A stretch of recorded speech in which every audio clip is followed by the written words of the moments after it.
sarcophagus. A sarcophagus is a carved, usually a stone container that usually houses a coffin and an Egyptian mummy.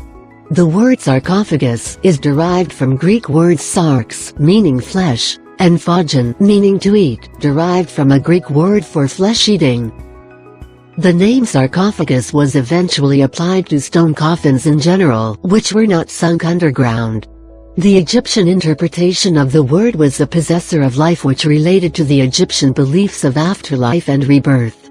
A sarcophagus is a funeral receptacle for a corpse, the plural of which is the sarcophagi. The earliest stone coffins in use among the Egyptians of the 3rd dynasty were designed to represent palaces of mud brick architecture, with an ornamental arrangement of false doors and windows. Sarcophagi were most often designed to remain above ground, hence were often ornately carved, decorated or elaborately constructed.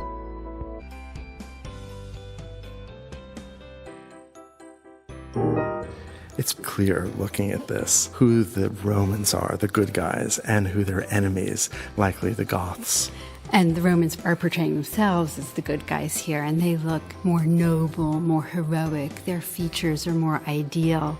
And the Goths, their enemy, look almost caricatured with puffy noses and cheeks and wild expressions on their faces. Well, they're the barbarians. And it's interesting because that's something that the ancient Romans are borrowing directly from the ancient Greeks. And yet, this is a style that is pulling away from the traditions of classical antiquity. In that we have none of that clear sense of space around them. Instead, they're piled one on top of another. That's right. They've lost their autonomy in the world. They don't have room to move. Instead, we have this dense carpet of figures. We're looking at the Ludovisi battle sarcophagus. It's this large tomb, a huge piece of marble that has been carved in this incredibly deep relief.